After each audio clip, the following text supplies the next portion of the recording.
হুমায়ুন কবির একটা মসজিদ করছে, আল্লাহর ঘর বাবরি মসজিদ। আমরা খুব খুশি, আমার মার ভালোবাসা একটা ইট দিয়ে ওনাকে খুশি করার জন্য এই যে মসজিদটা করছে। আমরা আবেগে আমরা থাকতে পারিনি, সেই 249 কিলোমিটার রাস্তা আমরা আপ ডাউন করে চলে এসেছি।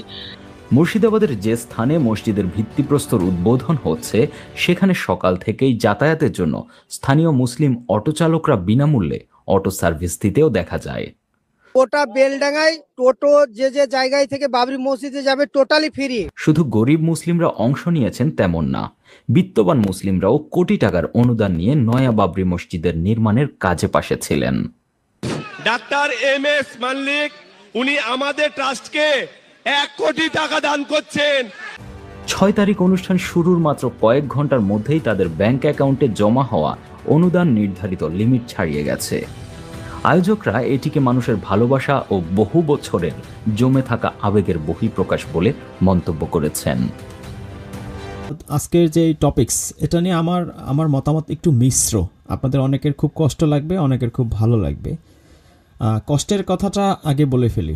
সেটা হচ্ছে যে এক ভাই কিন্তু এখানে বললেন যে আল্লাহর ঘর, এখানে আমার আপত্তি আছে। আল্লাহর ঘর মানে কি? ঘর কাকে বলে? যেখানে কোনো ব্যক্তি থাকে। গোয়াল ঘর গরু থাকে, মুরগির ঘরে মুরগি থাকে, ভেড়ার ঘরে ভেড়া থাকে, মানুষের ঘরে মানুষ থাকে। আল্লাহর ঘরে নিশ্চয়ই আল্লাহ থাকবেন। এখন আমার প্রশ্ন হচ্ছে, মসজিদে কি আল্লাহ থাকেন? জি শহীদুল স্যার, আপনার মতামত আমি জানতে চাই যে মসজিদে কি আসলে আল্লাহ থাকেন? এখানে আল্লাহর ঘর বলতে আসলে কি মিন করা হচ্ছে? আল্লাহ আসলে থাকে কোথায়? যারা পীর পূজারী, মাজার পূজারী, তারা বলে থাকে যে আল্লাহ থাকে মুমিনের অন্তরে বা মুমিনের কলবে। তো যারা দেওয়ানবাগিতে গিয়েছেন তারা জানেন যে ওখানে কলবে জিকির জারি করে দেয়। আপনার বুকে হাত দিবে, বাম বুকের নিচে ইল্লাল্লাহ ইল্লাল্লাহ জিকির শুরু হয়ে যাবে বা আল্লাহ আল্লাহ জিকির শুরু হয়ে যাবে। এক মারাত্মক জিনিস, যারা নিজে না দেখেছেন এগুলো মানে আপনারা বললে আপনি হয়তো হাসবেন। এনিওয়ে, বাট এরকম ঘটেছে অনেক। আবার এর মাধ্যমেই পীরেরা মানুষের সিজদা নেয়, রেসপেক্ট নেয়। মানুষ ওই পীরকে সিজদা করছে না, বা ওই মাজারে শুয়ে থাকা বা মৃত সেই অলিয়া উলিয়ার সিজদা করছে না, আল্লাহকেই করছে। কারণ আল্লাহ থাকে মুমিনের অন্তরে। কোথায় পেয়েছে এই ইনফরমেশন? কুরআনে পায়নি, পেয়েছে হাদিসে। গেল। এবার কুরআনের সূরা তোহা যদি আপনি পড়েন, সেখানে কি আছে? আল্লাহ থাকে আরশে আজিমে, এরকমটাই তো। But Allah has power on everything, ইন্নাল্লাহা আলা কুল্লি শাইইন কাদির। আল্লাহ সব কিছুর উপরে ক্ষমতাবান। আল্লাহ কুরআনে, গতকালকে আমি একটা সূরা পড়ছিলাম, তাগাবন বা এরকম আশেপাশে কোনো একটা সূরা, ওইখানে বলা হচ্ছে যে তোমরা যেখানে 3 জন থাকো, 4র্থ জন থাকে আল্লাহ, 4 জন থাকলে 5ম জন থাকে আল্লাহ। তো এর মানে কি? আমরা 4 জন আছি, তো আল্লাহ পাশে বসে আছে, 4 বন্ধুর পাশে বসে আছে না? এটা আল্লাহর পাওয়ার শো করছে। আমরা কুরআনের এই আধ্যাত্মিক আয়াতগুলো নিয়েই সবচেয়ে ঝামেলায় পড়ি, এবং মোল্লা হুজুর বা ধর্ম ব্যবসায়ী বা পীর ভণ্ড পীরটির যারা আছে, এরা এই আয়াতগুলো নিয়েই গেমটা খেলে। তো এই আধ্যাত্মিক আয়াতগুলো বুঝতে গেলে আমাদের কুরআনের আরও ডিপে যেতে হবে, কুরআনের নূর হাসিল করতে হবে। তা না হলে এই আধ্যাত্মিক আয়াতগুলো আপনার মাথার উপর দিয়ে যাবে এবং এর মাধ্যমে আপনার পকেট কাটা হবে। এ ব্যাপারে খুব সাবধান থাকতে হবে। এরপরে যেই ভারতের যে অবস্থা, সেখানে আসি। এখানে একদিকে ঠিক আছে, একজন স্বপ্নে দেখেছে যে বাবরি মসজিদের নিচে রাম মন্দির ছিল, পরের দিন এসে ভাঙা শুরু করে দিল। বা এটা নিয়ে ব্যাপক রাজনীতি। গুজরাটের সেই নরেন্দ্র মোদী কোথা থেকে একটা প্রদেশের মুখ্যমন্ত্রী, মানে মমতার মতোই মুখ্যমন্ত্রী ছিলেন, পুরো রাষ্ট্রের মন্ত্রী হয়ে গিয়েছেন, প্রধানমন্ত্রী হয়ে গিয়েছেন, এই শুধু ধর্মের কার্ড খেলে। তো এই বাবরি মসজিদ থেকেই শুরু। তো এখন মুসলিমরা ভারতে যেটা হচ্ছে, হ্যাঁ অফকোর্স ইটস পলিটিক্স, তারপরও এটা এখানে মানুষের একটা আবেগের জায়গা রয়ে গেছে।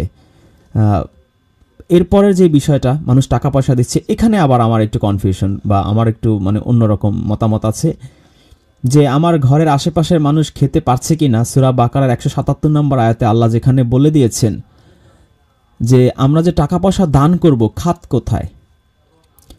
এই খাতের প্রথম খাতটা কি আমরা কি জানি? আমরা অনেকেই জানি না। তো তো টাকা পয়সা যে আমরা দান করব, এখানে সূরা বাকারার 170 নম্বর আয়াতে আল্লাহ রাব্বুল আলামিন একেবারে পরিষ্কার করে আমাকে খাত দিয়ে দিয়েছেন। তো প্রথম যে খাতটা সেটা হচ্ছে মানে খাতে দান করার আগে আপনাকে মনে রাখতে হবে আল্লাহর ভালোবাসায়, নিজ সম্পদের প্রতি ভালোবাসা থাকা সত্ত্বেও সেই সম্পদকে যতটুকু ভালোবাসেন তার চেয়ে বেশি যদি আল্লাহকে বাসেন, তখনই আপনি দান করার যোগ্যতা অর্জন করলেন। এবং সূরা বানী ইসরাঈলে মেবি এখানে আছে যে, বানী ইসরাঈল না নিসা, নিসা না বাকারাতেই তো, যে আল্লাহর সন্তুষ্টি অর্জন ব্যতীত অন্য কোনো নিয়তে যদি আপনি দান করেন সেই দান গ্রান্টেড হবে না। আপনি দান করছেন যে মানুষ আপনাকে ভালো মানুষ বলবে, দানকারী বলবে, আল্লাহর ভালোবাসা যদি আপনার মনে না থাকে, এরকম কোনো ইন্টেনশন যদি থাকে, আপনার দান কবুল তো হবেই না, আপনি আরো গুনাহগার হবেন। তো এখানে প্রথম যে খাতটা আল্লাহ দিয়েছেন সেটা হচ্ছে, আমি একটু স্ক্রিনে এনে আপনাদের দেখাতে চাই। আচ্ছা, হ্যাঁ এসেছে। প্রথম খাতটা হচ্ছে আত্মীয় স্বজন। তাহলে আপনার যদি দান করার মতো তৌফিক হয়, আপনি এই মাসে 30,000 টাকা ইনকাম করেছেন, 25,000 টাকা দিয়ে আপনার সংসার কমপ্লিট হয়ে গেছে, 5,000 টাকা আপনার এক্সট্রা রয়ে গেছে। আপনি চাচ্ছেন যে আমি সম্পদ জমা করব না, গুনে গুনে রাখবো না, তাহলে আমাকে হুতামায় জ্বালানো হবে। আপনি 5,000 টাকা দান করবেন। আপনার ফার্স্ট প্রায়োরিটি হচ্ছে আত্মীয় স্বজন। আপনার নিকট আত্মীয় কেউ গরিব আছে কিনা, না খেয়ে আছে কিনা, এইটা আগে আপনি দেখবেন। সেকেন্ড হচ্ছে ইয়াতিম। থার্ড হচ্ছে মিসকিন, অভাবগ্রস্ত মানুষ। সে আপনার আত্মীয় না, কিন্তু আপনি জানেন যে এই লোকটা অভাবগ্রস্ত। ফোর্থ হচ্ছে মুসাফির। এরপরে হচ্ছে ভিক্ষুক, সওয়ালকারী। এরপর হচ্ছে দাস মুক্তিতে। এবার আপনার আত্মীয় স্বজনকে দিলেন না, ইয়াতিমকে দিলেন না, মিসকিনকে দিলেন না, মুসাফিরকে দিলেন কা, সওয়ালকারী বা ভিক্ষুককে দিলেন না, দাস মুক্তিতে দিলেন না, দিলেন কাকে? দিলেন মসজিদে। না, আপনি এই 5-6টা স্টেপ ব্রেক করে দিলে আমার মনে হয়, মানে আমি কোরআন পড়ে যতটুকু বুঝেছি, আপনি গুনাহগার হবেন, কারণ আপনি হক নষ্ট করেছেন। সূরা মারিজে মেবি এরকম কথা আছে যে আত্মীয় স্বজনের মানে তারা হক দিয়ে দেয়। তো এই যে আপনার সম্পদে গরিব, দুঃখী, অসহায় আত্মীয় স্বজনের তাদের হক আছে, অধিকার আছে, রাইট আছে। তো তাদের হক, তাদের অধিকার নষ্ট করে আপনি মসজিদ করবেন, মাদ্রাসা করবেন না। আল্লাহর যেই ধর্ম কোরআনে দিয়েছেন, এই ধর্ম অনুযায়ী আপনি সেই ধর্মের কাজ করছেন না, আপনি অধর্মের কাজ করছেন। এবার আপনি যদি হাদিসের মধ্যেও যান, তাও আপনি কোরআনের আয়াত কাটতে পারবেন না। কেন? হাদিসের মধ্যেই আছে যে নবীজি যে নামাজ পড়তেন, সেই মসজিদে কাদামাটিতে একাকার হয়ে যেত বৃষ্টি পড়লে। সে কাদার মধ্যেও তিনি সিজদা করেছেন, এবং সে খেজুর পাতার বা ছনের তৈরি এই ছিল তাদের মসজিদ। হজরত আবু বকর, হজরত ওমর, তাদের কাহিনীও পড়ে দেখেন, এরকম ছিল মসজিদ। এরকম হাই রাইজ সুরম্য অট্টালিকা মার্কা মসজিদ আপনি হাদিসের কিতাবেও খুঁজে পাবেন না। নবীর মৃত্যুর পরে যে হজরত আবু বকর এবং ওমর ছিলেন 12-13 বছর, সেইখানের স্টোরিতে আপনি খুঁজে পাবেন না। তাহলে আপনি যে মুখে ফেনা তুলে ফেলছেন নবীর সুন্নত, রাসূলের সুন্নত, নবী বা রাসূলের সুন্নত অনুযায়ী, এবং নবীর দুই শ্বশুর হজরত আবু বকর এবং হজরত ওমর, তাদের সুন্নত অনুযায়ীও আপনি এই অট্টালিকা করতে পারেন না। আপনার আগে কাজ সমাজের দারিদ্র্য বিমোচন। অভাবগ্রস্ত মানুষ থাকবে না, কষ্টে কোনো এতিম থাকবে না, অভাবে কোনো আত্মীয় স্বজন থাকবে না। সেইটা হচ্ছে আপনার as a Muslim first priority. এটা ব্রেকডাউন করে আপনি অট্টালিকা, মসজিদ, অট্টালিকা মার্কা মাদ্রাসা দুটোর একটাও করতে পারবেন না। আপনি কাল হাসরের মাঠে ওই আত্মীয়, ওই এতিম, ওই মিসকিন, ওই অভাবগ্রস্ত আপনার গলা টিপে ধরবে। তো এই বিষয়টা ব্রেনে খুব ভালো করে সেট করে নিন, নয়তো কাল হাসরের মাঠে কিন্তু বিশাল এক ধরা খাওয়ার মধ্যে আপনি পড়ে গেছেন। জি, আই এম সরি। তিনি লিখেছেন, সালামুন আলাইকুম রিজন স্যার, আপনাকে ধন্যবাদ। সূরা জিনের ভিতরে আল্লাহ বলছে মসজিদে আল্লাহ ছাড়া কাউকে ডেকো না। খুব দারুণ একটা পয়েন্ট তিনি বলেছেন। তো আমরা মসজিদে গিয়ে এই অলি আউলিয়া, পীর দরবেশ, তাদেরকে ডাকি, যে আসসালাতু আসসালামু আলাইকা ইয়া রাসূল আল্লাহ বলি। তো রাসূলকে সালাম আপনি মসজিদে দিতে পারবেন না। রাসূলকে সালাম দেয়া কুরআন বিরোধী। সূরা জিন এর 18 আয়াত অনুযায়ী আল্লাহ ছাড়া আপনি কাউকে ডাকতে পারবেন না। ডেকে সালাম দেয়া তো অনেক অনেক দূরের কথা। তো আপনি বাইরে ডাকতে পারেন, আপনি নবীকে ডাকেন, নবীর বাপকে ডাকেন, নবীর নাতিপুতিকে ডাকেন, ইয়া আলী মদত বলেন, নবীর জামাইকে এইভাবে ডাকেন, কিন্তু মসজিদে আপনি আল্লাহ ছাড়া কাউকে ডাকতে পারবেন না, আপনার খবর আছে। আচ্ছা, এরপরে একটা কমেন্ট করেছেন আর্নেস্ট ইফোর্ট, লিখেছেন নবী ইব্রাহিম বাক্কায় যে বাইত নির্মাণ করেছিলেন তাকেই আল্লাহ তাআলা বাইতিয়া অর্থাৎ আমার বাইত বলেছেন। ভাই, বাক্কায় যে এই ঘর নির্মাণ করেছেন ইব্রাহিম, এটা কি আসলে ইব্রাহিম নির্মাণ করছে না আল্লাহ নির্মাণ করছে? আপনি একটু ভালো করে আয়াতটা পড়বেন, পরে আমাকে আগামীকালে কমেন্ট করে জানাবেন যে এই ঘরটা কি আল্লাহ নির্মাণ করছে না নবী ইব্রাহিম নির্মাণ করছে। এখানে অনেক টুইস্ট আছে, আমার মনে হয় আপনার আয়াতগুলো ভালো করে একটু পড়া দরকার। আচ্ছা, আমার বাইত, আল্লাহ যদি বলে যে একটু আগে সূরা জিন বললাম না 18 আয়াত কি বলছে, মসজিদগুলো আল্লাহর, এগুলো হচ্ছে আল্লাহর। তো এখন আমি যদি বলি এই বাড়িটা আমার, এই গাড়িটা আমার, ওই জমিগুলো আমার, তো এটা আমার বলা এক জিনিস আর ওই ঘরে আমি থাকি এইটা বলা ভিন্ন জিনিস। ভাই, আপনি মনে হয় মূল পয়েন্টটা ধরতে পারেন নাই। এরপরে আমি একটু এই মসজিদের আয়াতগুলো নিয়ে একটু আপনাদের সাথে আলোচনা করতে চাই, এটা খুবই ইম্পর্টেন্ট। আচ্ছা, প্রথমে যেই মসজিদটা আছে সেটা হচ্ছে সূরা বাকারার 114 আয়াতে আল্লাহ বলছেন, আর তার চেয়ে অধিক জালেম কে যে আল্লাহর মসজিদ সমূহে তার নাম স্মরণ করা থেকে বাধা প্রদান করে এবং তা বিরান করতে চেষ্টা করে, তাদের তো উচিত ছিল ভীত হয়ে তাতে প্রবেশ করা। তো আমরা যেই মসজিদে প্রবেশ করি, আসলে যখন আমরা মসজিদে যাই আমরা কি ভীত হয়ে প্রবেশ করি? আমাদের অন্তরে কি ভয় থাকে, আল্লাহর কম্পন থাকে?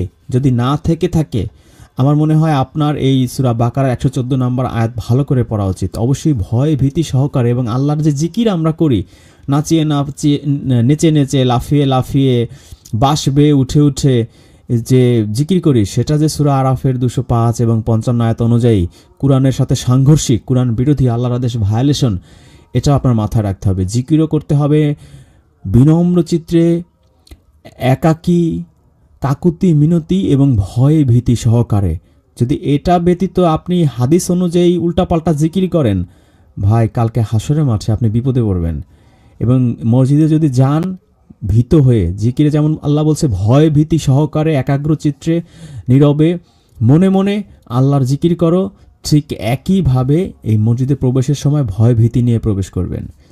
144, আকাশের দিকে বারবার তোমার মুখ ফিরানো আমি অবশ্যই দেখছি, অতএব আমি অবশ্যই তোমাকে এমন কিবলার দিকে ফিরাবো যা তুমি পছন্দ করো, সুতরাং তোমার চেহারা মসজিদুল হারামের দিকে ফেরাও এবং তোমরা যেখানেই থাকো তার দিকেই তোমাদের চেহারা ফেরাও। এই আয়াতের মধ্যে টুইস্ট আছে। ভাই, আপনি তো নিশ্চয়ই আমার সাথে একমত হবেন যে কোরআনের সকল আয়াত আমাদের পালন করতে হবে, কারণ মোল্লারা আপনাকে এইভাবেই শিখিয়েছে। সকল আয়াত আমাদের আমল করতে হবে। আচ্ছা, এই আয়াত আপনি আমল করতে পারবেন যে আল্লাহ বলছে তোমরা যেখানেই থাকো তার দিকেই তোমাদের চেহারা ফেরাও। আপনি বাড়িতে বসে আছেন, আপনার বাসায় একটা গেস্ট আসছে, তো গেস্ট আপনার বাড়ির সোফায় উত্তর পাশে বসেছে, আপনি দক্ষিণ পাশে বসেছেন, কিন্তু তার দিকে মুখ ফিরিয়ে আপনি কথা বলতে পারবেন না। এই আয়াত অনুযায়ী আপনি যেইখানেই থাকেন, আপনি রংপুরে থাকেন, চিটাগাংয়ে থাকেন, সিলেটে থাকেন, ঘরে থাকেন, রাস্তায় থাকেন, বাজারে থাকেন, আপনার চেহারা ফিরাইতে হবে মসজিদে হারামের দিকে। এবার বলেন কেমনে ফিরাবেন? এটা আজকে প্রোগ্রামের আপনার জন্য ফার্স্ট কুইজ। 3 নম্বর আয়াত 149, আর তুমি যেখান থেকেই বের হও তোমার চেহারা মসজিদুল হারামের দিকে ফেরাও। তো এটা বলা হচ্ছে কাকে? নবীকে। তো নবী যেখান থেকে বের হোক, তিনি ঘর থেকে বের হন, তিনি বাজার থেকে বের হন, বাথরুম থেকে বের হন, যেখান থেকে বের হন, তার চেহারা ফিরাইতে হবে কোন দিকে? মসজিদে হারামের দিকে। তিনি কি সবসময় ফিরাইছেন? কেমনে এই আয়াত তিনি বাস্তবায়ন করছেন? যেখান থেকেই বের হও। এবং এর আগের আয়াতের যে আপনাদের কুইজ দিলাম, আপনারা যেখানেই থাকেন, যেখানে থাকেন, শুয়ে থাকেন, বসে থাকেন, দাঁড়িয়ে থাকেন, ঘরে থাকেন, বাজারে থাকেন, অফিসে থাকেন, আদালতে থাকেন, দোকানে থাকেন, আপনার চেহারা ফিরাইতে হবে মসজিদে হারামের দিকে। কেমনে ফিরাবেন? ফার্স্ট কুইজ ছিল।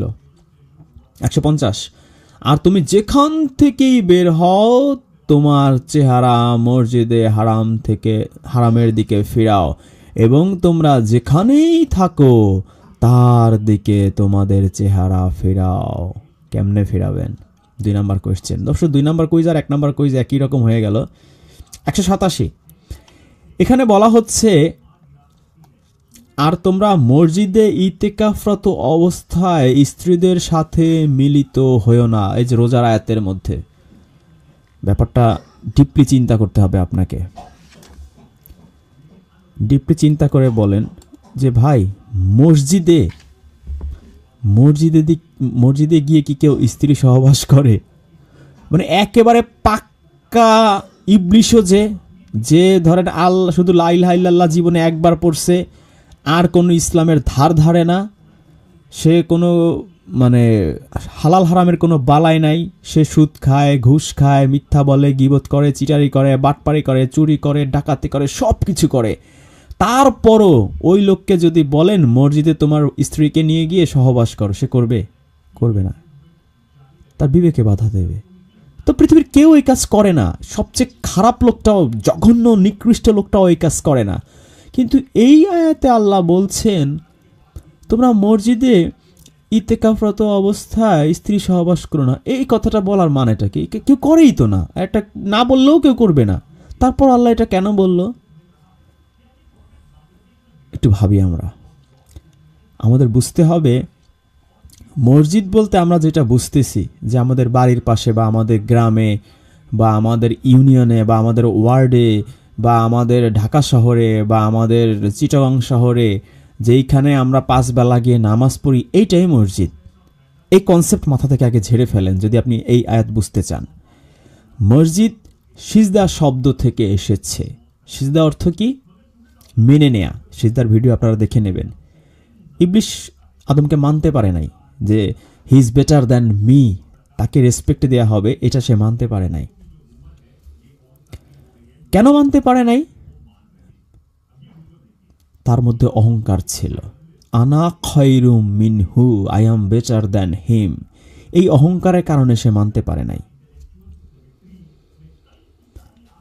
তো সিজদা অর্থ মেনে নেয়া। আসমান জমিনে যা কিছু আছে ইচ্ছায় বা অনিচ্ছায় সবাই আল্লাহকে মেনে নেয়। আমার শরীরের যে কিডনি, লাংস, ফুসফুস, আমি হয়তো আল্লাহর আদেশ মানি বা না মানি, কিন্তু এরা সবাই মানছে। সূর্য ঠিক মতো আল্লাহর আদেশ অনুযায়ী ঠিকই উদিত হচ্ছে, অস্ত যাচ্ছে। চাঁদ ঠিকই আকর্ষণ করছে পৃথিবীর পানিকে বা পৃথিবীকে, জোয়ার ভাটা হচ্ছে। তো পৃথিবীর মহাবিশ্বের সবাই আল্লাহর অর্ডার মানছে, ইচ্ছায় বা অনিচ্ছায়। আম গাছ ইচ্ছা করতেছে না আমি এই বছর আম দেবো না, কাঁঠাল দেবো, সে পারবে না। আপনার বডি চাচ্ছে, আপনার ফুসফুস চাচ্ছে না আমি অক্সিজেন নেব না, কার্বন ডাইঅক্সাইড ত্যাগ করবো না, সে পারবে না। ইচ্ছাই হোক অনিচ্ছাই হোক আল্লাহর অর্ডার তার পালন করতেই হবে। যখন আল্লাহ বলবে এবারে স্টপ, জান কবজ করা হবে, তখন সে থামতে পারবে, এছাড়া থামার কোনো স্কোপ তার নাই। পৃথিবীর সবাই তাই। আপনার ইচ্ছা হয়েছে জন্মের আগে না আমি ওই গরিব ঘরে জন্ম নিব না, আমি কোটিপতি বিল গেটসের ঘরে জন্ম নিব না, আপনি পারবেন না। আল্লাহ যেইখানে ইচ্ছা করছে আপনাকে সেইখানে পাঠাইছে। আপনার মনে হয়েছে না আমার চেহারাটা হ্যাপি শাহরুখ খানের মতো হইতে হবে, না, আল্লাহ বলছে যে না তোর চেহারা শাহরুখ খানের মতো আমি বানাবো না, আমি তোকে হিরো আলমের মতো করে বানাবো। সেরকমই হয়েছেন আপনি। সুতরাং ইচ্ছায় বা অনিচ্ছায় সব ঘটতেছে আল্লাহর কমান্ডমেন্টে। শুধু একটাই মাতবাড়ি আপনার আছে, মাস্তানি আছে। দুনিয়াতে আসার পর, বুঝ হওয়ার পর এখন আপনি আল্লাহর আদেশ মানতে পারেন, নিষেধ মানতে পারেন, ইচ্ছা করলে নাও মানতে পারেন। আল্লাহ বলছে গরিবের উপর জুলুম করো না, তাদের দান করো, সাদকা করো। আপনি ইচ্ছে করলে জুলুম করতে পারেন, তার কাছ থেকে ঘুষ নিতে পারেন, সুদ খাইতে পারেন, তার গলায় পাড়া দিয়ে তার জায়গা জমি দখলও করে নিতে পারেন, আবার উল্টাটাও করতে পারেন। কোনো জুলুম করবেন না। অর্থ সম্পদ থাকলে বরঞ্চ তার বাড়ি গিয়ে দিয়ে আসবেন। এই একটা পাওয়ারই আপনার আছে। আল্লাহর আদেশ মানবেন কি মানবেন না, আর কোথাও কোনো আপনার কন্ট্রোল নাই। আপনার লাইফের প্রথম দিন থেকে এখন পর্যন্ত আপনি সব চিন্তা করে দেখেন, আপনার লাইফের 99% ক্ষেত্রে আপনার কোনো কন্ট্রোল নাই, সব আল্লাহর কন্ট্রোল। তাহলে আমরা বুঝলাম, সিজদা বুঝাইতে গিয়ে আমি এত কিছু বুঝাইছি যে সবাই আল্লাহকে মেনে নেয়, আল্লাহকে সিজদা করে। আল্লাহকে সিজদা করে মানে ওই হাঁটু কপাল মাটিতে গেড়ে, মানে হাত আর হাঁটু মাটিতে গেড়ে কপাল মাটিতে ঠেকানো না। তাহলে ওই যে ইউসুফ নবী যে স্বপ্নে দেখেছিল যে সূর্য আর 11টি তারকা আমাকে সিজদা করছে, তো সূর্য পৃথিবীতে নেমে এসে তাকে সিজদা করবে কিভাবে? সূর্যের হাত আছে না হাঁটু আছে যে কপাল গেড়ে মাটিতে গেড়ে ইউসুফ নবীকে সিজদা করবে? আর বাকি যে নক্ষত্রগুলো, আমরা তো মনে করি তারা মনে হয় সূর্যের চেয়ে ছোট, কিন্তু আপনি এখন শিক্ষার যুগ, অনলাইনের যুগ, আপনি এখন অনলাইন করলে জানবেন যে সূর্য যতটুকু সাইজে ওই তারকাগুলো তার সেরকম সাইজ, তো অনেকে আছে তার চেয়েও কয়েকশো কোটি গুণ বড় তারকাও আছে। সুতরাং এত বড় তারকা পৃথিবীতে নেমে এসে পৃথিবী ধরবেই তো না। সূর্য হচ্ছে পৃথিবীর চেয়ে 15 কোটি গুণ বড়, 15 কোটি।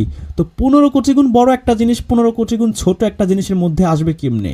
এসে হাত আর হাঁটু মাটিতে গেড়ে ইউসুফ নবীকে সিজদা দিবেই বা কিভাবে?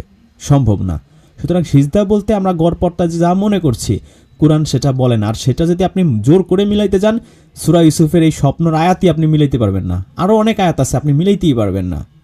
যেমন এক্সাম্পল দেই আপনাকে, ওই ইউসুফের মধ্যেই আছে, তার বাবা মা উঁচু স্থানে বসে সিংহাসনে বসে ইউসুফকে সিজদা করছে। ভাই, চেয়ারে বসে কাউকে সিজদা করা সম্ভব? সিজদা করতে গেলে তো মাটিতে নামতে হয়। যদি আপনি প্রচলিত অর্থ ধরে নেন, তার মানে এটা সম্ভব না।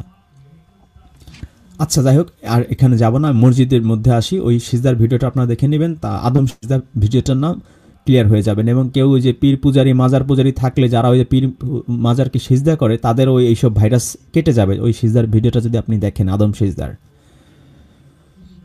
তো যেই স্থানে আমরা যাব এমন নিয়াতে যে ওইখানে আল্লাহর যে সমস্ত আদেশ নিষেধ বলা হবে আমি সব মেনে নেব।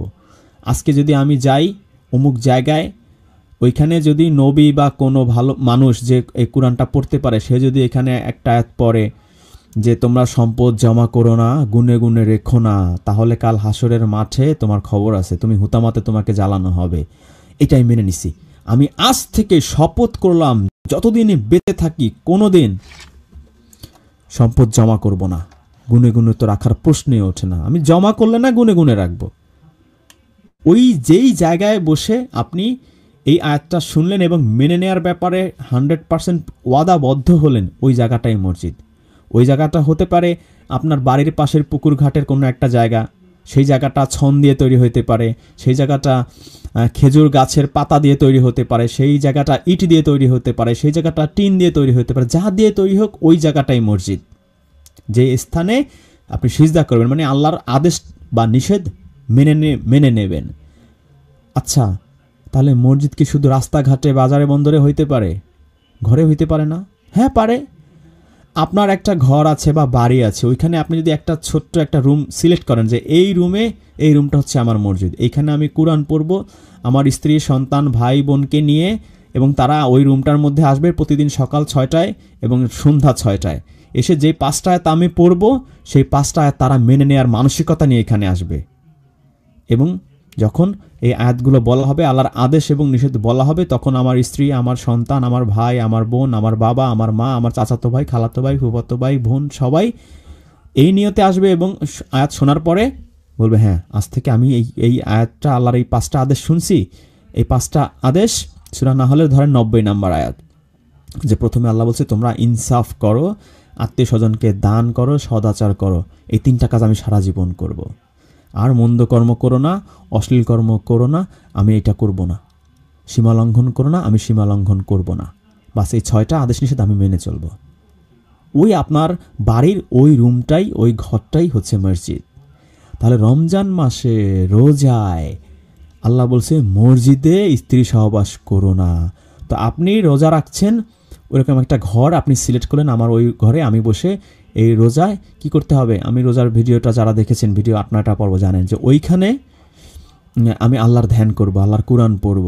তো ওই সময় আপনি যে রোজার নিয়তটা করেছেন, আমি আজকে থেকে মানে আজকে সারাদিন আমি রোজা রাখব, তো ওই যে মসজিদটা, ওইখানে আপনি স্ত্রী সহবাস করতে পারবেন না। এই কথাটাই এই আয়াতে বলা হচ্ছে আর কি। তো মসজিদ বলতে আপনার ব্রেনে যদি সেট আপ থাকে ওই বাড়ির পাশের ওই মসজিদটা, তাহলে এই আয়াত আপনার মাথার উপর দিয়ে যাবে। আর যদি আপনি পুরো মসজিদের কনসেপ্টটা আশা করি বুঝতে পেরেছেন, তাহলে বুঝবেন যে ওই ঘরের মধ্যে আপনার স্ত্রীর কাছে আপনি যাইতে পারবেন। আপনি আপনার ঘরেই আছেন, আপনার স্ত্রীও ঘরে আছে, কিন্তু ওইখানে এই কাজ আপনি করতে পারবেন না যদি আপনি রোজা রেখে থাকেন। গেল, আমরা পরের আয়াতে যাই। আচ্ছা,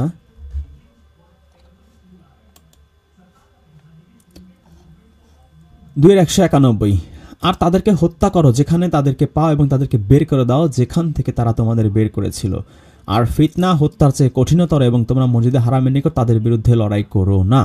তো আমরা মসজিদ যেটা আমাদের, সেখানে আমরা যুদ্ধ বিগ্রহ লড়াই এগুলো থেকে দূরে থাকবো, ঠিক আছে? কারণ মসজিদ বা যেখানে আল্লাহর কোরআন পড়া হবে, আল্লাহর আয়াত শোনানো হবে, মানুষ সেটা মেনে নেবে, সেখানে আমরা শান্তিপূর্ণভাবে থাকার চেষ্টা করব।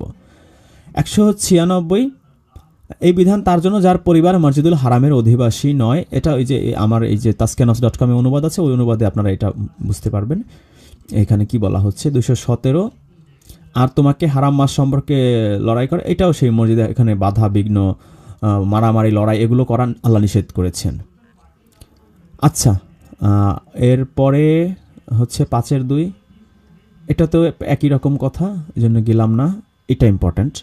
সূরা আরাফের 29 যে মসজিদ আছে, বলো আমার রব ন্যায় বিচারের নির্দেশ দিয়েছেন আর তোমরা প্রত্যেক মসজিদের সময়, এই যে এখানে মসজিদের, যদিও আরবিতে মসজিদ লেখা, এরা অনুবাদ করার সময় সিজদা লিখছে, আবার ফজলুর রহমান লিখেছে নামাজ ফাজিল।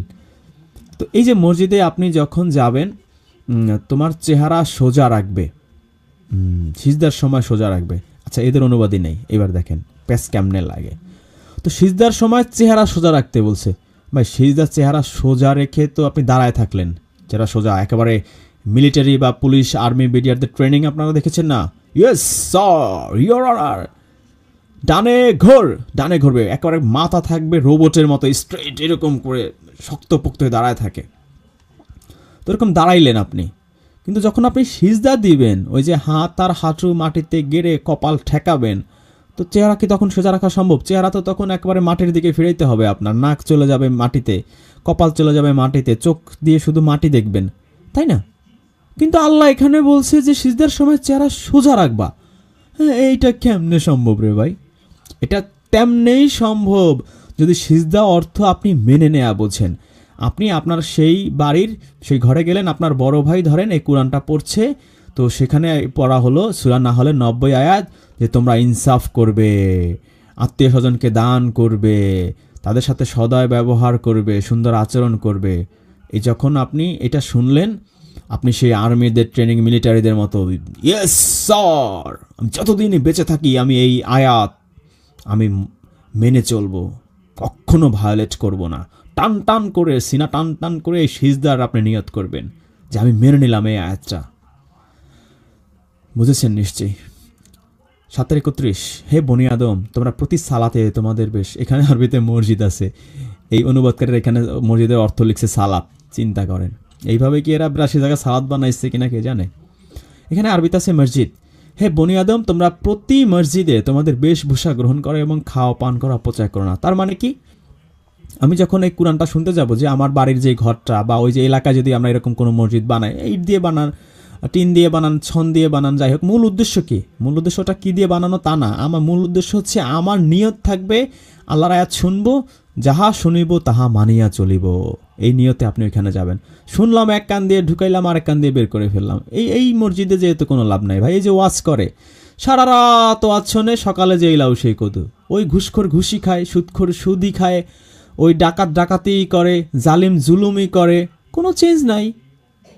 তো এইরকম নিয়ত করে যদি আপনি প্রতিদিন 5 বার কেন 5000 বারও যদি মসজিদে যান, আপনার কোনো পরিবর্তন হবে? হবে না। প্রতিদিন 5 লক্ষ বার ওয়াজ শোনেন, কোনো পরিবর্তন হবে? হবে না। যতক্ষণ না পর্যন্ত আপনি নিয়ত করবেন যে আমি যাব অমুক জায়গায়, আল্লাহর আয়াত শুনবো, আল্লাহর আদেশ এবং নিষেধ যাহা বলিবে আমি সিজদা করব, মানে মেনে নেব, তাহলে ওই একবার মাসে একবার মসজিদে গেলে আপনার ওইটা ফায়দা আছে। আর এই নিয়ত যদি আপনার না থাকে মেনে নেয়ার বা সিজদা করার, আপনি মাসে দিনে 500 বার করে মসজিদে গেলেও কোনো ফায়দা। শুধু উঠাক बैठक করে ব্যায়াম ট্যাম করে চলে আসবেন, কোনো কাজের কাজ কিছুই হবে না। ওই ডাকাতি থাকবে, বাটপাড়ি থাকবে, চিটারি থাকবে, সুদখোরি থাকবে, ঘুষখোরি থাকবে, জিনাকারি থাকবে, তাই না? তো যখন আপনি এখানে যাবেন, ধরেন আপনার ঘরের যে জায়গাটা মসজিদ বানিয়েছেন, আপনার বড় ভাই কোরআন পড়ে শোনাবে প্রতিদিন সকালে 6টায় আর রাত্রে 6টায়।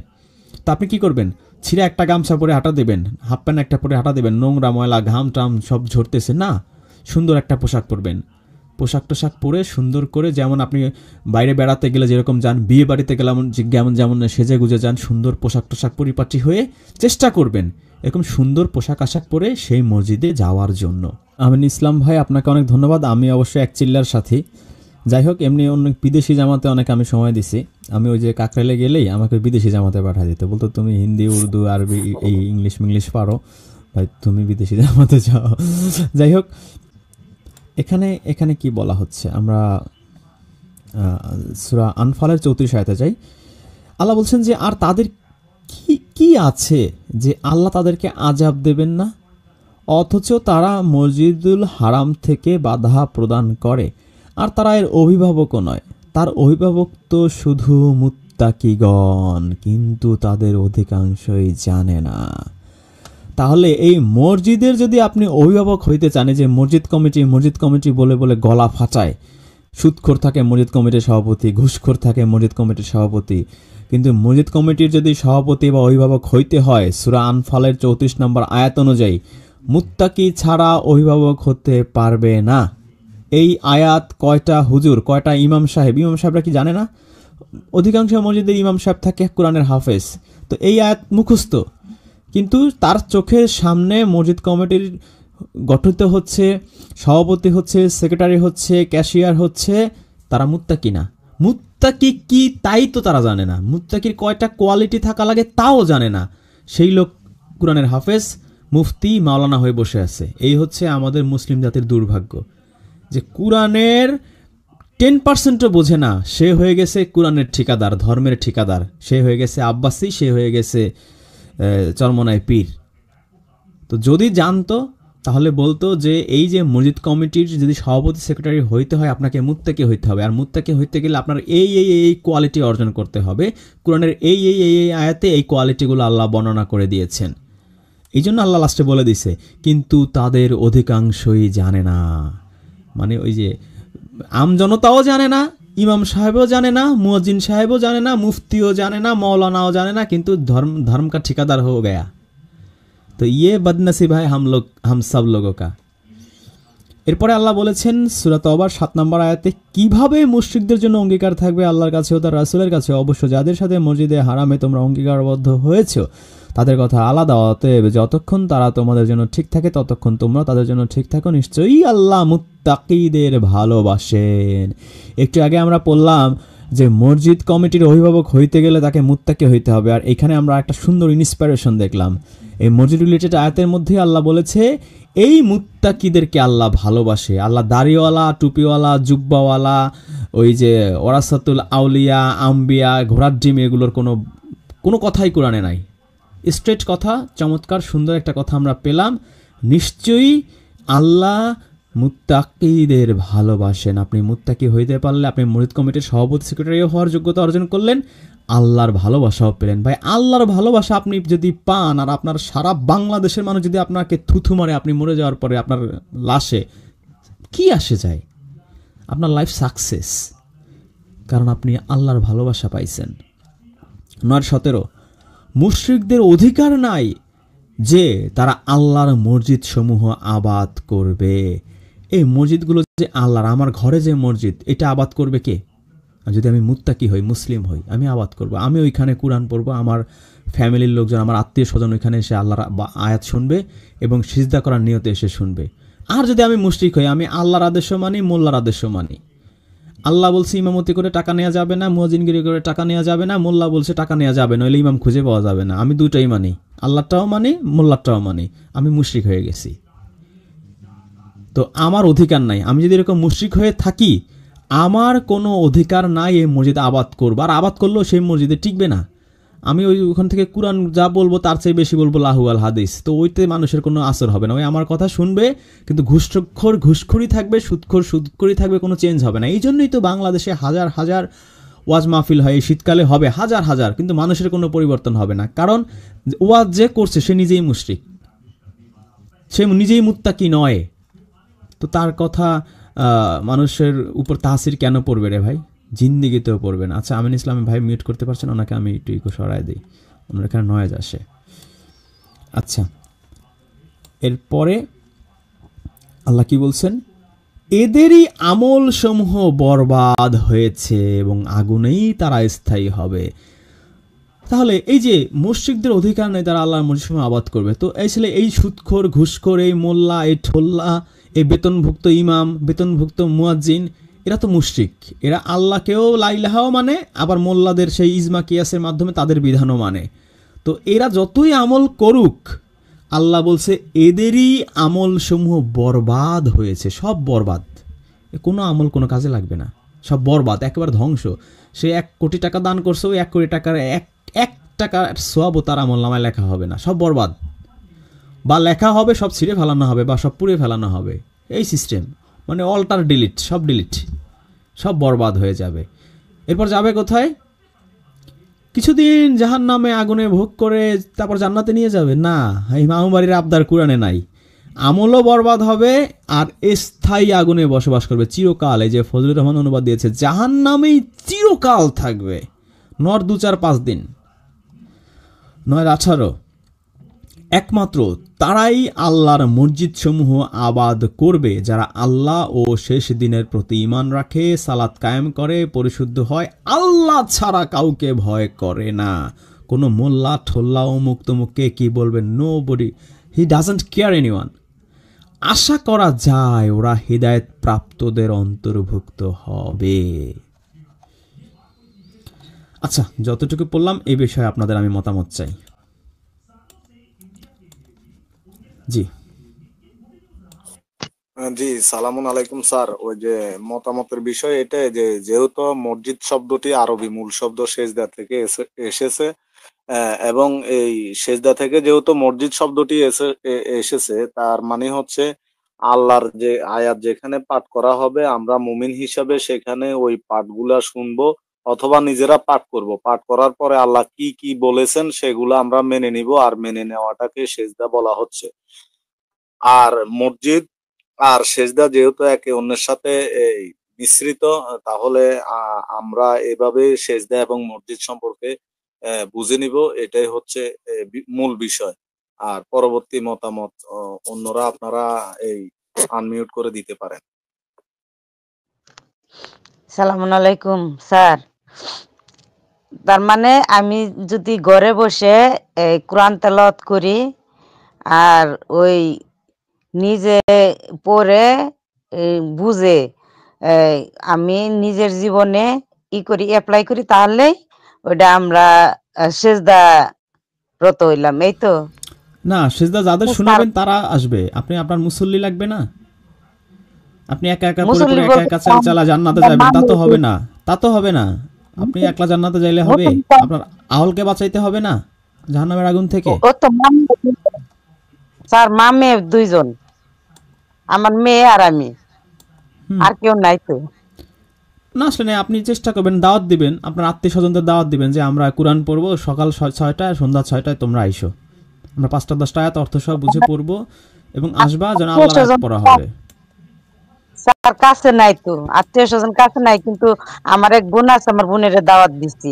হ্যাঁ, বেড়াতে আসে না, ধরেন বেড়াতে আসলো আপনার বাড়িতে বিকেল বেলা, রাত্রে খাওয়া দাওয়া করে যেও, তখন সে দেখলো যে 6টা বেজে গেছে, আপনি মেয়েকে ডাকলেন, এই মা আসো আমরা মসজিদে যাই, গেলেন, আপনার মেয়ে শুনলো, তাকেও দাওয়াত দিলেন, সেও শুনলো, তাহলে এভাবেই তো হবে, এভাবেই হবে। আচ্ছা, এর জন্য আর কি কোশ্চেনটা করা। আর স্যার যেমন ধরেন এই যে মসজিদে দান করা, এখন আমার 20 লক্ষ টাকা আছে ব্যাংকে, ওইটার থেকে ইন্টারেস্ট পেলাম, ওই টাকাটা কি এই যদি মসজিদে মাদ্রাসায় দান করে ওইটা কি কাজে লাগবো স্যার? ওইটা কেমনে কাজে লাগবে, এটা কেমনে সম্ভব? হারামের টাকা দিয়ে আপনি করছেন। ওই যে এক লোক বলে যে কুরবানি আসছে, আমি একটা গরু চুরি করে কুরবানি দেবো। কয় কি বলিস, গরু চুরি করে কুরবানি দিলে তোর গুনাহ হবে না?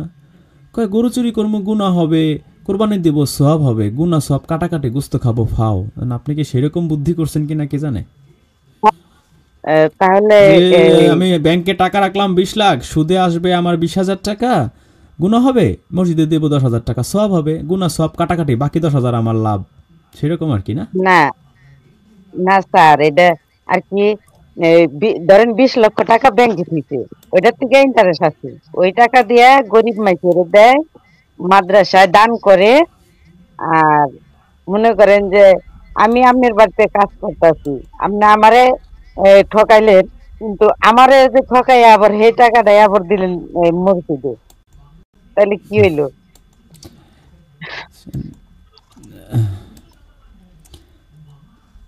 ঠিক আছে, আমরা একটু আমিন ইসলামের মতামত শুনি। আমিন ইসলাম, জাফর হোসেন, আপনারা শুনতে পাচ্ছেন? আচ্ছা স্যার, আপনি খুব সুন্দর করে বুঝাইছেন। আমি খুব আর কি, আপনি যেভাবে বুঝান অন্তর ছুঁয়ে যায়, বুঝি সবটাই আর কি। আর কি মাঝখানে আর কি আপনি একটু বিরক্ত করলাম আর কি। আচ্ছা, সালামুন আলাইকুম। 9-19, তোমরা কি হাজিদের পানি পান করানো ও মসজিদুল হারাম আবাদ করাকে ওই ব্যক্তির মতো বিবেচনা করো যে আল্লাহ ও শেষ দিনের প্রতি ঈমান এনেছে এবং আল্লাহর পথে জিহাদ করেছে? তারা আল্লাহর কাছে বরাবর নয়, আর আল্লাহ জালিম কওমকে হিদায়াত দেন না। তো এই যে আমরা কথায় কথায় বলি আল্লাহ তারা হিদায়াত দিয়ে, দোয়া করেন স্যার সবাইকে যেন আল্লাহ হিদায়াত দেয়, আল্লাহর পথে নিয়ে আসে, না, আল্লাহ সবাইকে হিদায়াত দেবে না। যাদের যাদের হিদায়াত দেবে না তার মধ্যে one of the most important person হচ্ছে যারা জালিম, যারা মানুষের উপর জুলুম করে, হিদায়াত দেবে না। মানুষকে জোর করে জমি ঠকায় খায়, জোর করে মানুষের কাছ থেকে ঘুষ খায়, মানুষের বিপদ আপদে দেখে তাকে সুদে টাকা দেয়, দিয়ে সেইখান থেকে রক্ত চুষে খায়। তো এই যারা জালিম, এদেরকে আল্লাহ হেদায়েত দেবে না। এই ব্যাপারটা আমরা মাথায় সেট আপ করে রাখি। আপনার মধ্যে যদি এরকম কোনো জুলুম থেকে থাকে, জালিমইপনা থেকে থাকে, আপনি ধরে নিতে পারেন যে আপনি হাজারো কোরআন পড়তে পারেন, কিন্তু আপনি হেদায়েত পাবেন না। ওই বলবেন যে ভাই কোরআন তো পড়ি কিন্তু বুঝি না কিছু, ভাই আপনি বুঝবেন না। হুদাল্লিল মুত্তাকিন, জালিকাল কিতাবুল লা রাইবা ফি হুদাল্লিল মুত্তাকিন। মুত্তাকিদের জন্য হচ্ছে এই কোরআন হেদায়েত। আর জালিম যদি আপনি হন, আপনি হেদায়েত পাবেন না। তো আপনি কিভাবে আশা করেন আপনার এই যে একটু আগে আপা বলল যে 20 লাখ টাকা ব্যাংকে রাখে, সেই সুদের টাকা দিয়ে মসজিদেও দেয়, ওই দেয় সেই দেয়, ওই সেই গরু খাওয়া সেই চোরের মতো, যে চুরি করবো গুনাহ হবে, কুরবানি দিব সওয়াব হবে, পাপ সব কাটাকাটি, গোস্ত খাবো ফাও। তো ওইরকম আর কি, যে 20 লাখ টাকা ব্যাংকে রাখবো, 20,000 টাকা পাবো, 10,000 টাকা দান করবো, 10,000 টাকা খাবো ফাও। তো এইরকম জুলুম, এটা আপনি হিদায়াত পাবেন না। ইসলামে ফাজলামের জিনিস, ফাজলামে ইসলাম মানে কোরআনের ইসলামে নাই, আল্লাহর ইসলামে নাই, মোল্লাদের ইসলামে থাকতে পারে এই ফাজলামে। 9-28, সেই ইমানদারগণ নিশ্চয়ই মুশরিকরা নাপাক, সুতরাং তারা যেন মসজিদুল হারামের নিকটবর্তী না হয় তাদের এই বছরের পরে। তো যারা মুশরিক এরা আসলে এদের তো নফস তো আসলেই নাপাক। পাক তো থাকবে সেই যে আসলে এক লা ইলাহা ইল্লাল্লাহতে বিশ্বাসী, তার নফস আস্তে আস্তে পরিশুদ্ধ হতে পারে যদি সে আল্লাহর আদেশ নিষেধগুলো মেনে চলতে থাকে, মুত্তাকি হওয়ার চেষ্টা সাধনায় রত হতে থাকে। যার নফসের মধ্যে হচ্ছে সে আল্লাহকেও মানে, মোল্লাকেও মানে, আল্লাহকেও মানে, ঠাকুরকেও মানে, আল্লাহকেও মানে, পাদ্রিকেও মানে, আল্লাহকেও মানে, রাবাইকেও মানে, সাথে ইলা 3, 4, 5, 6, 10 জন। তো এ আসলে তার নফস হচ্ছে অপবিত্র, সে পবিত্র জীবনেও হবে না। ওই উজু করে পবিত্র হওয়া যায় না, পবিত্র হইতে হলে তাওহীদবাদী হইতে হয়। তো তারা যেন মসজিদুল হারামের নিকটবর্তী হয় এবছরের পর। তো লাভ কি? এর ঘরেও যদি মসজিদ থাকে, এলাকাতেও যদি মসজিদ থাকে, মক্কাতেও যদি মসজিদ থাকে, বাইতুল মোকাররমেও থাকে, ওইখানে নিকটবর্তী হয়ে কোনো ফায়দা নাই। ওই হুক্কুর দিনের মধ্যে 10 ওয়াক্ত 50 ওয়াক্ত নামাজ পড়লে কোনো ফায়দা নাই, কারণ এই মুশরিক। 1000 কোরআন পড়ে, 1000 নামাজ পড়ে এ তো জীবনে নফসে মুতমাইন্না কোনোদিনও করতে পারবে না। তোর যাওয়ারই দরকার নাই, আল্লাহ বলে দিছে ভাই তোর লাভটা কি, নিকটবর্তী হইস না তুই। 9-107, আর যারা মসজিদ বানিয়েছে ক্ষতি সাধন, কুফরি ও মুমিনদের মধ্যে বিভেদ সৃষ্টির উদ্দেশ্যে। এইবার আসেন, তাকান চারদিকে, কি ওই মসজিদে জোরে আমিন বলতে দেয় না? চল আহলে হাদিস ভাইরা আমরা সবাই মিলে আরেকটা মসজিদ করি। কি অমুক গ্রামে ওই বাড়িতে আমাদের মসজিদে আমাদের সাথে একটু ওইরকম করছে, সেরকম করছে, এই আমাদের বাড়িতে আমরা হাওলাদাররা আমরা আলাদা মসজিদ বানাবো। চৌধুরী বাড়ির মসজিদে আর নামাজ পড়তে যাবো না, ভুইয়া বাড়ির মসজিদে আর নামাজ পড়তে যাবো না, মিয়া বাড়ির মসজিদে আর নামাজ পড়তে যাবো না, তালুকদার বাড়ির মসজিদে আর নামাজ পড়তে যাবো না, আমরা আলাদা করি। তো এই যে বিভেদ সৃষ্টি হয়, মাসলা মাসাল নিয়ে বিভেদ সৃষ্টি। ওরা আহলে হাদিস, আমরা সুন্নি, ওরা শিয়া, আমরা হানাফি, ওরা হানাফি, আমরা শাফি, এরকম। এই যে হানাফি, শাফি, মালিকি, হামলি, এখন তো এদের কোনো বিভেদ দেখেন না। আহলে হাদিস আসার পরে সবাই এক হয়ে গেছে। বুঝছেন? ওই যেমন ওই আওয়ামী লীগ যখন ছিল তখন জামাত, শিবির, বিএনপি সব এক হয়ে গেছে, আবার এখন আওয়ামী লীগ চলে গেছে, এখন আবার বিএনপি জামাত মারামারি শুরু হয়ে গেছে, এরকম আর কি। তো সব এক হয়ে গেছে।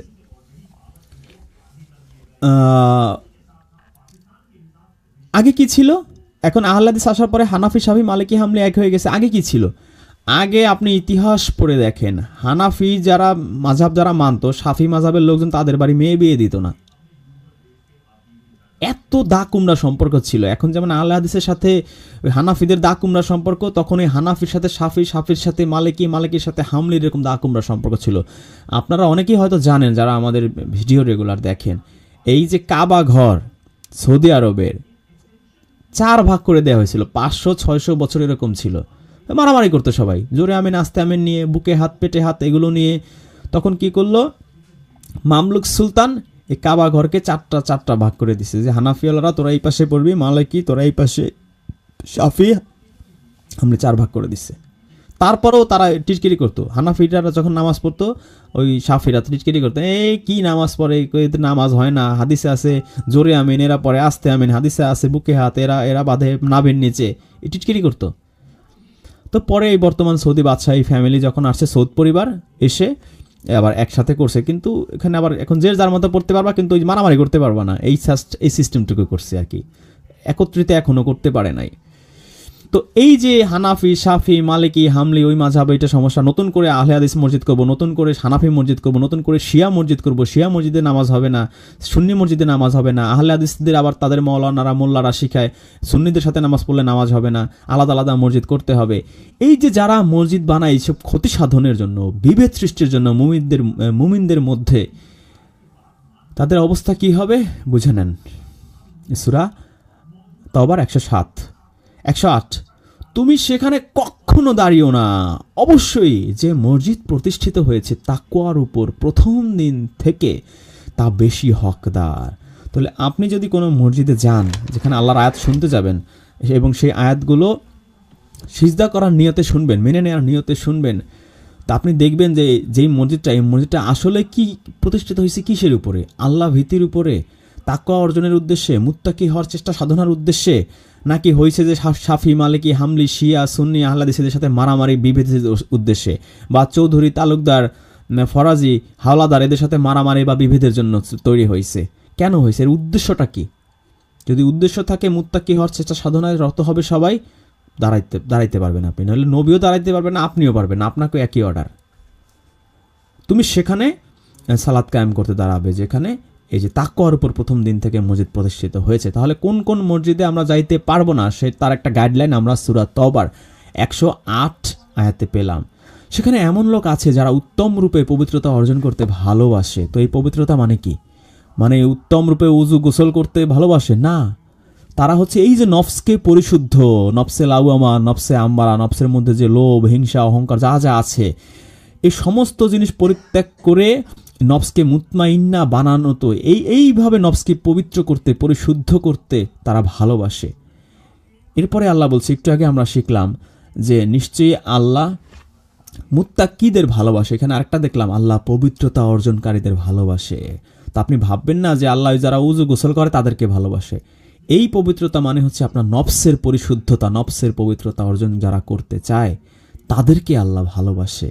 তো আল্লাহর ভালোবাসা অর্জনের জন্য আপনি দাড়ি, টুপি, জুব্বা পড়তে পারেন, হকমালা জিকির করতে পারেন, কাজ হবে না।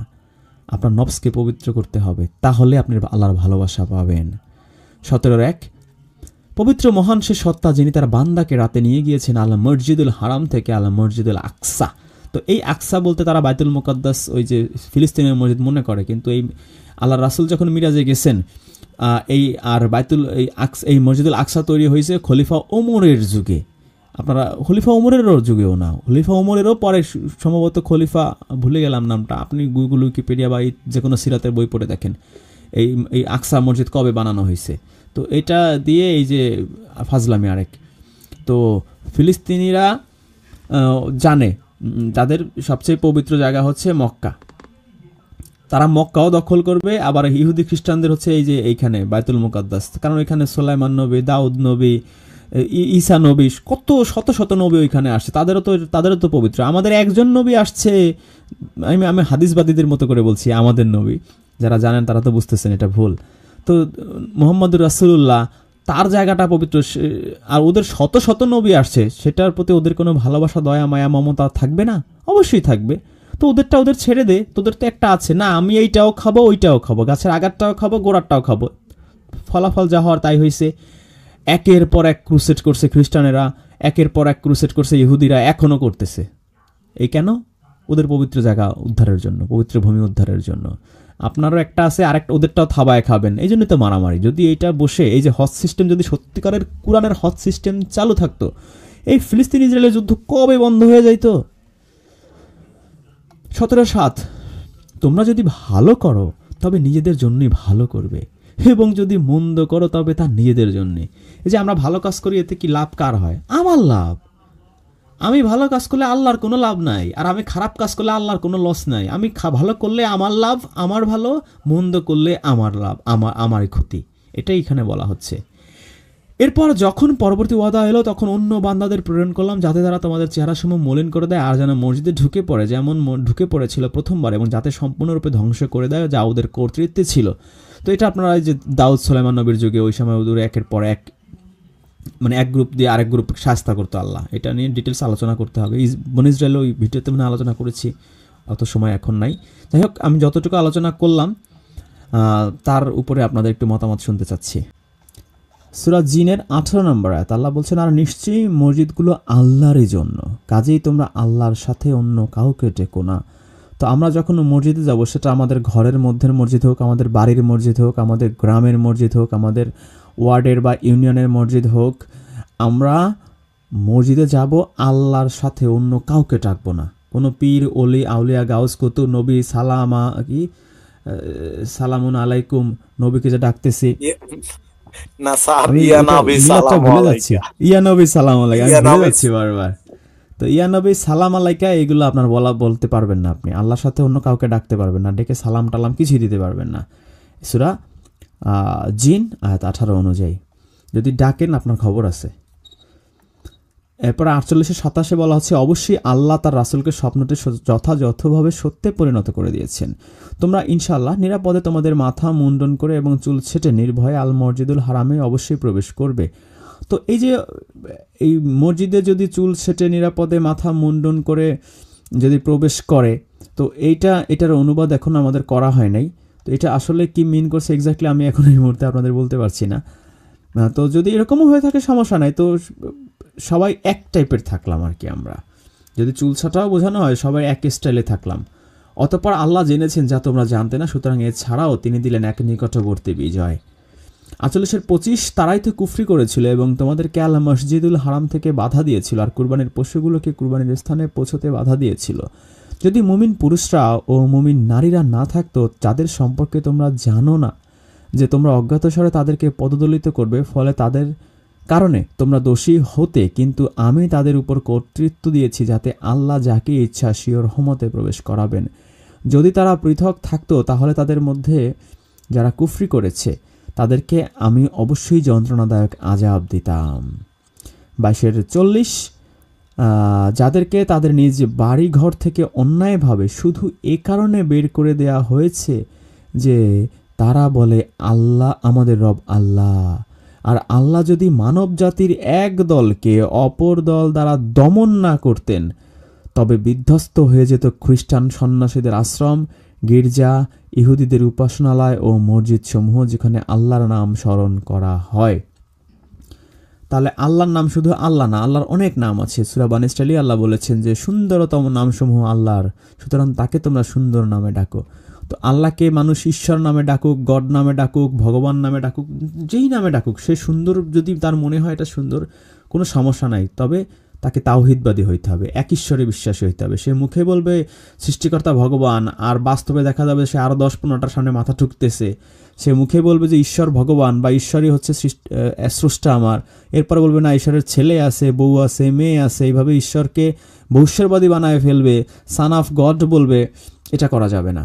তবে আল্লাহকে সুন্দর নামে ডাকতে পারবে। এখানে যেই মূল পয়েন্টটা সেটা হচ্ছে আল্লাহ যদি মানব জাতির এক দলকে অপর দল দ্বারা দমন না করতেন, তো দেখবেন যে এক দলকে অপর দল দ্বারা দমন করে। যেমন আওয়ামী লীগ দিয়ে জামাত, শিবির, বিএনপি সব কটা সাইজ করানো হয়েছে, আবার এখন আওয়ামী লীগ আবার ঘর থেকে বেরোতে পারতেছে না, সব পালায় টালায় রয়েছে। এখন আবার ধরেন এনসিপি, বিএনপি, জামাত এরা সব এক, তো একটার সাইজ করে। এটাই মানে ওই একচেটিয়া কেউ ক্ষমতায় থাকতে পারছে না, একটাকে আরেকটা দিয়ে সাইজ করা হয়।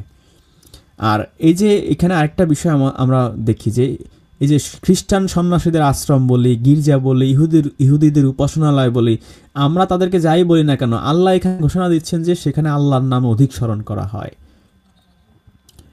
এরপরে 22-25, নিশ্চয় যারা কুফরি করে এবং আল্লাহর পথ থেকেও মসজিদে হারাম থেকে বাধা দেয়, যাকে আমি স্থানীয় ও বহিরাগত সকলের জন্য সমান করেছি, আর যে ব্যক্তি সীমা লঙ্ঘন করে সেখানে পাপ কাজ করতে চায়, তাকে আমি যন্ত্রণাদায়ক আযাব আস্বাদন করাবো। 18-21, আর এমনিভাবে আমি তাদের ব্যাপারে লোকদেরকে জানিয়ে দিলাম যাতে তারা জানতে পারে যে নিশ্চয়ই আল্লাহর ওয়াদা সত্য এবং কিয়ামতের ব্যাপারে কোনো সন্দেহ নেই। যখন তারা নিজেদের মধ্যে তাদের বিষয়টি নিয়ে বিতর্ক করছিল, তখন তারা বলল, তাদের উপর তোমরা একটি ভবন নির্মাণ করো, তাদের রবই তাদের ব্যাপারে অধিক জ্ঞাত। যারা গুহাবাসীর উপর প্রাধান্য লাভ করেছিল তারা বলল, আমরা অবশ্যই তাদের উপর একটা মসজিদ নির্মাণ করব। তো তাদের স্মৃতিতে যে ওইখানে আমরা এমন একটা ঘর বানাবো যেখানে আল্লাহর আয়াত পড়া হবে এবং সবাই সেই আয়াতগুলো শুনবে, আদেশ নিষেধ জানবে এবং সেইভাবে জীবনে অ্যাপ্লাই করবে। 17-7, তোমরা যদি ভালো, আচ্ছা এটা পড়া হয়েছে। তো আমরা এই মসজিদ রিলেটেড যে 27টা আয়াত এগুলো আমরা দেখলাম, আমরা বুঝতে পেরেছি যে মসজিদগুলো হচ্ছে আল্লাহর, এখানে আল্লাহর নাম ছাড়া অন্য কাউকে স্মরণ করব না, এবং এখানে আমরা এই নিয়াতে যাব যে আল্লাহর আয়াত শুনবো এবং সেই আদেশ নিষেধগুলো শুনে সেগুলো জীবনে আমল করার চেষ্টা করব। এবং এই মসজিদের রক্ষণাবেক্ষণ, মসজিদ কমিটির সভাপতি, সেক্রেটারি এটা হইতে গেলে আমাকে মুত্তাকি হইতে হবে। মুত্তাকি যদি হইতে পারি আল্লাহ আমাকে ভালোবাসবে। আর যদি আমি মুত্তাকি না হই, যদি আমরা আল্লাহর সাথে সেই মোল্লাদেরও আল্লাহ বিধানদাতা মনে করি, তাহলে আমি মুশরিক হয়ে গেলাম। আমার একমাত্র তাওহীদবাদী হওয়া ছাড়া কোনো পথ নাই। আর হচ্ছে যখন আমি মসজিদে যাব আমি সুন্দর পরিপাটি পোশাক আশাক পরার চেষ্টা করব। আর এই তো মসজিদ হইতে পারে আপনার ঘর, হইতে পারে আপনার বাড়ি, হইতে পারে আপনার গ্রাম, যে কোনো জায়গায় মসজিদ হইতে পারে। তবে মসজিদ অট্টালিকা করতে হবে, টাইলস বসাইতে হবে, এসি বসাইতে হবে এমন কোনো কথা নাই। মসজিদে 2 টাকা দেওয়ার আগে খোঁজ নেবেন যে আপনার আত্মীয় স্বজন, এতিম, অসহায়, অভাবগ্রস্ত মানুষজন আপনার আশেপাশে আছে কি না। তাদের হক মেরে মসজিদে টাইলস করলে কালকে আর আপনার খবর আছে হাসরের মাঠে। সুতরাং আপনি প্রায়োরিটি লিস্ট আপনার বুঝতে হবে যে ফার্স্ট প্রায়োরিটি কি, সেকেন্ড প্রায়োরিটি কি, আল্লাহ কোন কোন খাতে কি কি বলেছেন, কাদের অগ্রাধিকার, কাদের হক আছে, অধিকার আছে আপনার সম্পদের প্রতি, সেগুলো কোরআনে স্পষ্টভাবে পরিষ্কার করে আল্লাহ জানিয়ে দিয়েছেন। তো জানিয়ে দেওয়ার পরও যদি আপনি তেড়ামি করে, ঘাউড়ামি করে যদি বলেন না, আমি ওই যে আজকে বাবরি মসজিদে দেখলেন একজন 1 কোটি টাকা দিচ্ছে, অথচ খোঁজ নিয়ে দেখেন ওর আত্মীয় স্বজনের মধ্যে বহু আছে যারা 2 বেলা ঠিকমতো খেতেও পারছে না। তো এই যে একজনের হক মেরে দিয়ে অন্য জায়গায় দেয়া, যে টাইলস বানানো, ওইটা বানানো, সেটা বানানো, এটা কোরআন অ্যালাউ করে না। আর যদি ওইভাবে মানুষ সবাইকে দেখতো তাহলে একজনের 1 কোটি টাকা দেওয়া লাগতো না, সবাই 10 টাকা করে দিলেই টাকা হয়ে যেত। কিন্তু সমস্যা হচ্ছে ওই যে সম্পদের সুষম বন্টন নাই, সম্পদ জমা করবে, গুনে গুনে রাখবে, এই কারণে এই ঝামেলাগুলো সৃষ্টি হয়েছে। তো স্টুডিওতে নতুন আর কাউকে নিতে পারছি না, আমরা মনে হয় প্রায় শেষ পর্যায়ে চলে এসেছি। আপনারা যদি সমাপনী কোনো কিছু বলতে চান বলতে পারেন। এরপরে আমি যদি কমেন্ট কয়েকটা দেখি ভালো, আজকের টপিকস রিলেটেড যদি থাকে 2-1টা কমেন্ট পরে শেষ করে দেব। স্যার, হ্যাঁ জি স্যার, জি বলেন। কিছু বলবো? এই যে স্যার বললেন যে মসজিদ মাদ্রাসায় দান করা যাবে না,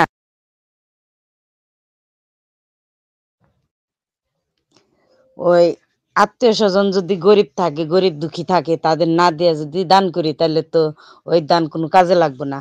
কিন্তু হাদিস যারা পড়ে তারা তো মনে করেন যে বলে যে 10 জন ছাড়া মসজিদই নির্মাণ করা যায় না। আপা, হাদিসওয়ালারা হাদিসের কথা বলবে, আমি কোরআনের কথা বলবো। তো তারা কি বলে সেই আলোচনা যদি আমি করি, সে তো তার আলোচনা তার ওয়াজে করতেছেই, আমিও যদি এখানে বসে তার আলোচনাই করি তাহলে কোরআনের কথা বলবো কখন? না, এর জন্যই তো বললাম আর কি। তারা বলে যে কোরআন কোরআনের মধ্যে আছে যে এই 10 জন ছাড়া মসজিদ নির্মাণ করা যায় না।